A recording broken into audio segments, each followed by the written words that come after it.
Hello दोस्तों, आपका स्वागत है स्कॉलर एलाइट में। जो लोग ये वीडियो पहली बार देख रहे हैं तो उनसे रिक्वेस्ट है कि आप हमारे चैनल को सब्सक्राइब कर लीजिए और बेल आइकॉन पर क्लिक कर दीजिए ताकि सभी वीडियोस के नोटिफिकेशन आपको मिलते रहें। चलिए स्टार्ट करते हैं। आज दोस्तों यहाँ पर हम बात करेंगे इलेक्ट्रिसिटी की, यानी कि विद्युत के बारे में हम आज बात करेंगे भौतिक विज्ञान के इस लेक्चर में। आपका भौतिक विज्ञान जल्द ही समाप्त होने वाला है, 1-2 लेक्चर और बचे हुए हैं। तो चलिए स्टार्ट करते हैं। देखिए यहाँ पर है हमारे पास विद्युत यानी कि इलेक्ट्रिसिटी। तो इलेक्ट्रिसिटी के बारे में जानते हैं, क्या है, कैसे बना, किसने खोज की, ये सब चीज़ों के बारे में जानते हैं। विद्युत को अंग्रेजी भाषा में इलेक्ट्रिसिटी कहा जाता है और इलेक्ट्रिसिटी शब्द जो है ग्रीक भाषा के इलेक्ट्रॉन शब्द से बना है। ग्रीक भाषा में अंबर नामक पदार्थ को इलेक्ट्रॉन कहा जाता है। ठीक है, तो ये बेसिक चीज़ें थी कि जो आपका बिजली है उसको इलेक्ट्रिसिटी है, तो ग्रीक भाषा में उसको हम क्या कहते हैं, इलेक्ट्रॉन। और ग्रीक भाषा में अंबर नामक पदार्थ को हम क्या बोलते हैं, तो उसको हम जो है इलेक्ट्रॉन कहा जाता है। ठीक है, अगला पॉइंट है कि 2600 ईसा पूर्व में ग्रीक वैज्ञानिक थेल्स ने यह महसूस किया कि अंबर को ऊन से रगड़ने पर वह हल्के पदार्थों जैसे कि पक्षियों के छोटे छोटे पंख आदि को आकर्षित करता है। क्या किया, जो ग्रीक वैज्ञानिक थेल्स थे उन्होंने एक चीज महसूस की कि अगर अंबर है उसको अगर आप ऊन से रगड़ देते हो तो उसमें कुछ जो है आकर्षित करने के गुण आ जाते हैं, जो छोटे छोटे पंख आदि को आकर्षित कर लेता है। अब है कि 1600 ईस्वी में की बात करें तो 1600 ईस्वी के आसपास अंग्रेज वैज्ञानिक गिलवर्ट, किसने, अंग्रेज वैज्ञानिक गिलवर्ट ने यह खोजा कि आकर्षण का यह विशेष गुण केवल अंबर में ही नहीं बल्कि और भी बहुत सारे पदार्थों जैसे कि कांच, एबोनाइट आदि में पाया जाता है। ठीक है, किस किस में पाया जा रहा है, कांच में पाया जा रहा है, एबोनाइट में पाया जा रहा है। तो ये किसने खोजा, ये गिलवर्ट जी ने खोजा। करते करते और सारी चीजें हुई तो और पता चला हमको कि जैसे कि किसी एक वस्तु को दूसरी वस्तु से रगड़ने पर उन अन्य पदार्थों को आकर्षित करने का गुण आ जाता है, अर्थात वे आवेशित हो जाती हैं। समान प्रकार के आवेशित वस्तुएं एक दूसरे को प्रतिकर्षित करती हैं, जो कि हमने मैग्नेट में पढ़ा था। घर्षण द्वारा वस्तुओं को दो प्रकार से आवेशित किया जाता है, यानी कि घर्षण के द्वारा, यानी कि जैसे मान लीजिए कांच है, ये ठीक कांच है और इसको आपने रगड़ दिया रेशम से, तो इस तरीके से जो ये घर्षण हुआ ना, बीच में घर्षण हो रहा है तो ये आवेशित होती है। तो उनको हम दो प्रकार से आवेशित कर सकते हैं। देखते हैं वो कैसे कैसे। आवेशित हो सकने वाले पदार्थों के साथ प्रयोग करने पर निम्नलिखित महत्वपूर्ण निष्कर्ष निकाले जाते हैं। देखिए पहला क्या है कि कुछ पदार्थ उस प्रकार से आवेशित होते हैं जैसे कि रेशम के कपड़े से रगड़ने पर कांच, तब हम कहते हैं कि ऐसे पदार्थ धनावेशित हो जाते हैं या उन्हें धन आवेश प्राप्त कर लिया है। धन आवेश को प्लस से यहां पर करते, इसमें क्या होता है कि कांच है, कांच को आपने रेशम से रगड़ा तो कांच का जो इलेक्ट्रॉन था वो इलेक्ट्रॉन रेशम में चला गया, इलेक्ट्रॉन माइनस में रहता है वो रेशम में चला गया, तो अब जो बचा ये क्या बचा, पॉजिटिव बचा, तो कांच जो है धनावेशित चार्ज हो जाता है इस तरीके से। दूसरा पॉइंट है कि कुछ जो पदार्थ होते हैं ऐसे आवेशित होते हैं जैसे कि ऊन से रगड़ने पर एवोनाइट हो जाता है, तब हम इसे क्या कहेंगे, ऐसे पदार्थ को हम ऋण आवेशित कहेंगे या उन्हें ऋण आवेश प्राप्त कर लिया है वो हम यहां पर बोलेंगे, और ऋण आवेश को माइनस चिन्ह से प्रदर्शित करते हैं। अगला पॉइंट हमारे पास कि आवेशित वस्तु और अनावेशित वस्तु में आकर्षण होता है, यानी कि एक आवेशित है और एक अनावेशित है तो वो एक दूसरे को आकर्षण करेंगे। सजातीय आवेशों में प्रतिकर्षण होता है, जैसे कि हमने चुंबक में भी पढ़ा था कि अगर ये नॉर्थ पोल है और यहाँ पे एक और नॉर्थ पोल को आप लाते हो तो एक दूसरे को प्रतिकर्षित करेगा। तो वहीं यही हो गया कि सजातीय आवेश में क्या होगा, एक से होंगे तो प्रतिकर्षण होगा और विजातीय में क्या होगा, आकर्षण होगा। दो वस्तुओं को आपस में रगड़ने पर वे दोनों ही आवेशित हो जाती है, परंतु दोनों वस्तुओं पर जो है विजातीय आवेश होता है, एक पॉजिटिव होगा एक नेगेटिव होगा या फिर नेगेटिव पॉजिटिव होगा। निम्न में से किन्हीं दो पदार्थ को आपस में अगर रगड़ा जाए तो इस श्रेणी में पहले आने वाला पदार्थ धनावेशित तथा बाद में आने वाला पदार्थ ऋणावेशित होगा, जैसे कि ऊन या रोएदार खाल, कांच, रुई, कागज, रेशम, लकड़ी, धातु, रबड़, अंबर और एबोनाइट। ऐसे पदार्थों को जिनमें या जिनसे होकर विद्युत आवेश एक जगह से दूसरी जगह तक जाता है उसे चालक पदार्थ कहते हैं, यानी कि कोई पदार्थ है जिससे अगर बिजली यहां से यहां तक पहुंच रही है तो उसको हम चालक कहेंगे। और जैसे कि एग्जाम्पल में है धातु में तांबा, चांदी, लोहा, इस्पात, सोना और मनुष्य जानवर का शरीर, अशुद्ध जल, ठीक है, आर्द्र, फिर उसके बाद अगर हम बात करें तो नमी युक्त हवा, पृथ्वी आदि, ये सब चीजें यहां पर काम आती हैं। तो ये सब चीजें जो है यहां पर आपको यहाँ पर हमने क्या देखा कि अशुद्ध जल, ये सब चीजें जो हैं सुचालक होती हैं हमारे किसकी, विद्युत की। अब कुछ और पॉइंट है हमारे पास कि ऐसे पदार्थ जिनसे होकर विद्युत आवेश एक जगह से दूसरी जगह तक नहीं जाते उन्हें हम अचालक कहते हैं, जैसे कि कांच, मोम, चमड़ा, एबोनाइट, रबड़, लकड़ी, शुद्ध जल, रुई, रेशम, रुआ, सूखी हवा, कागज, चंबल इत्यादि से जो है विद्युत एक दूसरे से मतलब एक स्थान से दूसरे स्थान तक नहीं जा पाती। मेनली धातु में यह गुण अधिक पाया जाता है। एक चालक को किसी आवेशित वस्तु के संपर्क में लाने पर वह आवेशित हो जाता है, यानी कोई चालक है उसको आवेशित वस्तु के आप आसपास लाओगे तो वो आवेश ग्रहण कर लेगा। और आवेश के एक स्थान से दूसरे स्थान तक जाने को हम आवेश का चालन कहते हैं। जब ऐसा होता है तो हम कहते हैं कि विद्युत धारा का प्रभाव हो रहा है, ठीक है, प्रवाह हो रहा है। वही है, आवेशित हो गया कोई चीज और इसमें जो है जा रही है धारा, तो इसको जो है हम बोलते हैं। जैसे विद्युत में हमने पढ़ा है कि एसी धारा होती है, डीसी करंट होता है, डीसी करंट सीधा जाता है, एसी धारा में क्या होता है, अल्टरनेट में वो इस टाइप से चलता है। तो यही सब चीजें यहां पर बताई गई हैं। आगे है कुछ और पॉइंट हमारे पास कि किसी चालक पर एक आवेशित वस्तु के प्रभाव से जो आवेश उत्पन्न होता है उसे प्रेरित आवेश और अनावेश उत्पन्न होने की क्रिया को विद्युतीय प्रेरणा कहते हैं। जिस आवेश के कारण प्रेरणा होता है उसे हम प्रेरक आवेश कहते हैं। और प्रयोगों के द्वारा यह पाया गया है कि ये देखिए क्या पाया गया है, प्रेरण के कारण सदैव दोनों प्रकार के आवेश उत्पन्न होते हैं। तो क्वेश्चन आता है यहां से, एक क्वेश्चन अगर आएगा इलेक्ट्रिसिटी में तो इससे जरूर क्वेश्चन आएगा कि सदैव दोनों प्रकार के आवेश किस प्रक्रिया से उत्पन्न होते हैं। तो प्रेरण के द्वारा जो है हमेशा पॉजिटिव नेगेटिव आवेश आपको मिलेगा। अगला पॉइंट है आपके पास कि दोनों प्रकार के आवेशों का परिमाण बराबर होता है, ठीक है, दोनों प्रकार के आवेशों का परिमाण बराबर होता है। तीसरे में क्या दिया जा रहा है कि प्रेरक आवेश के निकट वाली वस्तु के अनावेशित सिरे पर विपरीत प्रकार अर्थात विजातीय आवेश और दूर वाले सिरे पर समान प्रकाश यानी कि सजातीय जो आपका प्रकार का आवेश होता है उसे उत्पन्न किया जाता है। तो मेनली पहला वाला पॉइंट इसमें इंपॉर्टेंट है। अब देखिए यहां पर बेंजामिन फ्रैंकलिन की बात करें तो यहां पर क्या बोल रहे हैं वो कि अमेरिकी वैज्ञानिक जो थे बेंजामिन फ्रैंकलिन, इन्होंने क्या किया था कि सन 1752, ठीक है, 1752 ईस्वी में उन्होंने प्रसिद्ध पतंग प्रयोग द्वारा दर्शाया कि बादलों में आवेश होता है, ठीक है, पतंग प्रयोग द्वारा बताया। तो क्वेश्चन यहां से यह आ सकता है कि पतंग प्रयोग किसके द्वारा किया गया था, तो वो किया गया था बेंजामिन के द्वारा। तड़ित से होने वाली क्षति से, देखिए तड़ित से होने वाली क्षति से मकानों को बचाने के लिए फ्रैंकलिन ने तड़ित चालक का आविष्कार किया। तो ये क्वेश्चन मोस्ट आईएमपी है, तड़ित चालक का आविष्कार किसने किया, बेंजामिन फ्रैंकलिन ने। उसके बाद जब दो विपरीत प्रकार के आवेश से आवेशित दो बादल एक दूसरे के निकट आते हैं तब कभी कभी एक बहुत बड़ा आवेश एक से दूसरे बादल की ओर जो है स्पुलिंग के रूप में प्रवाहित होता है, जिसे हम बिजली चमकना कहते हैं। वही चीज हुआ कि दो अलग अलग आवेश के बादल हैं, एक दूसरे के पास आ रहे हैं, तो इधर से बिजली इसमें चली गई, तो वही जो बिजली चमकती है वही हमको सुनाई देता है, आवाज भी और दिखाई भी देता है। जब कोई आवेशित बादल पृथ्वी के काफी निकट आ जाता है तो बादल का आवेश जो है स्फुलिंग के रूप में पृथ्वी तक आ जाता है, जिसे हम तड़ित या बिजली का गिरना भी कहते हैं। यानी कि पृथ्वी है, बादल ज्यादा ही पृथ्वी के अर्थ का जो सरफेस है उसके करीब आया तो वो जो है धरती में जाने के लिए नीचे गिर जाता है, तो उसे हम बिजली का गिरना कहते हैं। तो इससे क्वेश्चन बनते हैं, याद रखिएगा। अब कुछ और पॉइंट है हमारे पास कि एकांक धनावेश को अनंत से किसी वस्तु तक लाने में किए गए कार्य को उस बिंदु का विभव कहते हैं। क्या कहते हैं, उस बिंदु का उसको हम विभव कहते हैं। विभव एक अदिश राशि है और इसका एसआई मात्रक वोल्ट होता है। विभव एक अदिश राशि है और इसका एसआई मात्रक क्या होता है, इसका एसआई मात्रक वोल्ट होता है, ये याद रखिएगा। किसी वस्तु पर 1 वोल्ट विभव से अर्थ है कि 1 कूलाम या 1 कूलाम आवेश को अनंत से उस बिंदु पर लाने में किया गया कार्य जो 1 जूल कार्य होगा। गति के लिए मुक्त धनावेश उच्च विभव से निम्न विभव की ओर जाता है तथा मुक्त ऋणावेश निम्न विभव से उच्च विभव की ओर जाते हैं। देखिए इस जो ये मैं बता रहा हूं इससे आपके क्वेश्चन नहीं आएंगे, क्वेश्चन बस इससे एक ही आ सकता है आपका कि विभव का जो है एसआई मात्रक क्या होता है, तो वो होता है वोल्ट। बस ये आपको याद रखना है।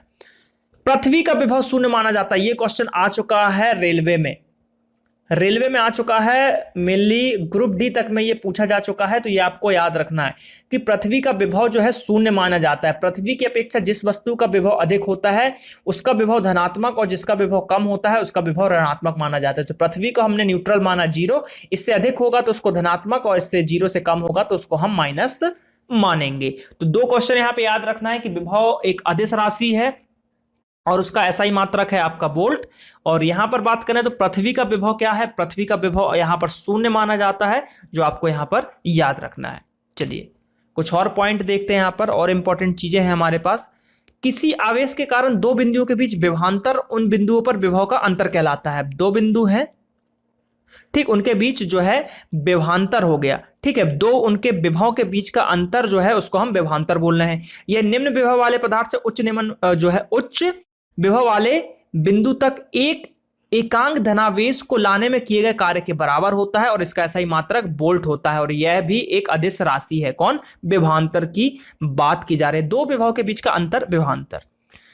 अब विभवांतर के अधीन आवेश के प्रवाह को विद्युत धारा कहते हैं। विभवांतर के अधीन आवेश के प्रभाव को विद्युत धारा कहते हैं। आवेश को चलित करने वाले पदार्थ के किसी अनुप्रस्थ परिच्छेद से प्रवाहित विद्युत धारा का प्रवलय जो है, यहां पर इसको हमने किससे नोट किया? आई से। उस अनुप्रस्थ परिच्छेद से होकर प्रति एकांक समय में प्रवाहित आवेश का परिमाण है, और धारा के प्रवलय का ऐसा ही मात्रक एम्पियर होता है। यानी कि मेनली आपसे पूछ रहा है धारा जो होती है उसका मात्रक क्या होता है, तो उसका मात्रक एम्पियर होता है। और क्वेश्चन पूछा जाता है कि हमारे घरों में कितने एम्पियर की धारा बहती है, तो हम बोलते हैं जैसे 5 एम्पियर की धारा, 2 एम्पियर की धारा, 3 एम्पियर की धारा, इस तरीके से होती है। तो ये चीजें बस आपको याद रखना है। इसमें फिर मैं वही बता रहा हूं, मैं आपको बता पूरी चीजें रहा हूं जो याद करने वाली आईएमपी चीज है। तो आईएमपी चीज है कि धारा का मात्रक क्या होता है, धारा का मात्रक क्या होता है। तो धारा का मात्रक क्या होता है आपका, इसको ए से डिनोट करते हैं, एम्पियर होता है।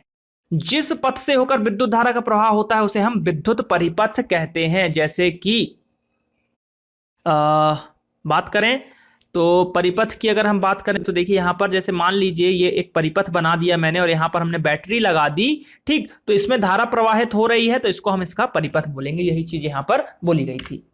ये देखिए विद्युत धारा का प्रभाव, विद्युत धारा का प्रवाह, ठीक है, विद्युत धारा का प्रवाह तभी हो सकता है जब उसका पूरा परिपथ अर्थात बंद हो, और अगर परिपथ खुला है तो विद्युत धारा का प्रवाह नहीं हो सकता, मतलब प्रवाह नहीं होगा। यहां पर देखिए, यहां पर बल्ब लगा हुआ है, ये बैटरी है, ये पॉजिटिव है, ये नेगेटिव है, इसको हमने जोड़ा तो ये बल्ब जल गया है कि परिपथ जो है क्लोज्ड है। लेकिन यहां पर हमने एक स्विच लगा दिया, स्विच का काम यही है, इसको हमने ओपन कर दिया, ये पॉजिटिव था, ये नेगेटिव है, इसको हमने ओपन कर दिया, तो अब ये बल्ब जो है नहीं जलेगा क्योंकि ये ओपन हो गया। तो ओपन सर्किट में धारा नहीं बहती है, बंद परिपथ में ही धारा आपकी बहेगी।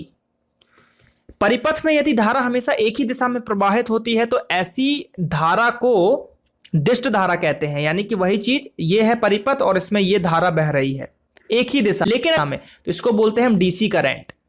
क्या है? इसको हम डीसी करंट बोलते हैं। लेकिन अगर परिपथ में कोई जो धारा है, ये देखिए परिपथ में कोई धारा किसी खास समय तक एक दिशा में और उतने ही समय तक विपरीत दिशा में जो है अपनी की बराबरी से, यानी कि बारी बारी से प्रवाहित होती है, तो ऐसी धारा को प्रत्यावर्ती धारा या एसी करंट या अल्टरनेटिंग करंट बोलेंगे। जैसे कि ये देखिए इसमें क्या हो रहा है, पहले यहां इस दिशा में गया, फिर नीचे गया, फिर ऐसे गया, फिर ऐसे गया, तो इसी को हम स्रंग और गर्त के नाम से भी जानते हैं। और दिष्ट धारा ये देखिए एकदम एक ही दिशा में सीधा जाता है। तो ये चीजें यहां पर आपको याद रखनी है कि इसको जो हम बोलते हैं डीसी करंट और इसको बोलते हैं एसी करंट, अल्टरनेट करंट, और इसको हम डायरेक्ट करंट बोलते हैं। ठीक है, तो देखिए क्या होता है कि अगर किसी को अल्टरनेट करंट लगता है, जैसे करंट लगता है, मेनली अल्टरनेट करंट ही हमारे घरों में बहती है, तो यहां पे गया अभी तक करंट लगेगा, लेकिन एक समय आएगा जब यहां पे आएगा ना तो ये आपको छोड़ देगा। तो इसीलिए अल्टरनेट करंट जो है उसमें जान बचने की संभावना एक समय रहती है, क्योंकि वो एक झटके से आपको कभी छोड़ सकता है। लेकिन डीसी करंट जो है धारा बिल्कुल आपको जो खतरनाक होता है। ठीक है, बाकी बिजली तो दोनों ही खतरनाक है, तो थोड़ा अच्छे से काम कीजिए, करंट से दूर रहिए। अब घरों में विद्युत जो है संधारित्रों में प्रवाहित होने वाली विद्युत धारा प्रत्यावर्ती धारा एसी धारा होती है, वही चीज मैंने बनाया। और प्रत्यावर्ती धारा एक दिशा में शून्य से लगातार बढ़कर अधिकतम परिमाण पर पहुंचती है, फिर उसी गति से घटते हुए शून्य पर पहुंचती है। इस क्षण उसकी दिशा पलटती है, विपरीत दिशा में प्रवाहित होते हुए शून्य से अधिकतम परिमाण पर पहुंचकर फिर उसी गति से घटती हुई शून्य तक पहुंचती है। यह चक्र लगातार चलता रहता है और हमारे घर में प्रयोग में आने वाले विद्युत संधारित्रों में जो प्रत्यावर्ती धारा प्रवाहित होती है वह 1 सेकंड में ऐसे उतार चढ़ाव के 50 चक्र पूरा कर लेती है। अर्थात घरों में प्रयुक्त प्रत्यावर्ती धारा की आवृत्ति कितनी होती है? 50 हर्ट्ज होती है। यह चीज आपको याद रखना है कि कितनी? 50 हर्ट्ज होती है, यानी 1 सेकंड में 50 बार वह ऊपर नीचे हो जाती है। अब कुछ और पॉइंट है हमारे पास कि जिस यंत्र द्वारा किसी विद्युत परिपथ में प्रवाहित धारा को जो है मापी मतलब धारा जो है उसको मापा जाता है, ऐसे उसे एमीटर कहते हैं। यानी कि परिपथ में किसी भी विद्युत परिपथ में प्रवाहित धारा को अगर मापना है तो उसके लिए किसका यूज होगा? उसका यूज होगा, उसको कहते हैं एमीटर। तो ये क्वेश्चन यहां पर पूछा जाता है कि जो यूज होने वाला आपका उपकरण है उसका नाम बताइए, तो उसको बोलते हैं एमीटर। और इसे परिपथ में जुड़े उपकरणों को जो उपकरण होता है उसके साथ इस प्रकार से जोड़ा जाता है कि परिपथ की पूरी धारा इससे प्रवाहित हो, और इस यंत्र से नापने के लिए यंत्र के इस प्रकार के संयोजन को श्रेणी क्रम संयोजन कहते हैं। यानी कि क्वेश्चन यहां से बनता है कि सबसे पहले तो कि जो परिपथ है उसमें धारा जो प्रवाहित हो रही है उसको नापने के लिए किसका यूज करते हैं? तो एमीटर का यूज करते हैं। दूसरा, अगर हम बात करें कि इसको किस क्रम में लगाया जाता है परिपथ में, एक क्वेश्चन यहां से यह भी उठता है कि एमीटर को परिपथ में किस क्रम में लगाया जाता है? तो एमीटर को परिपथ में श्रेणी क्रम में लगाया जाता है। किस क्रम में लगाया जाता है? श्रेणी क्रम में लगाया जाता है।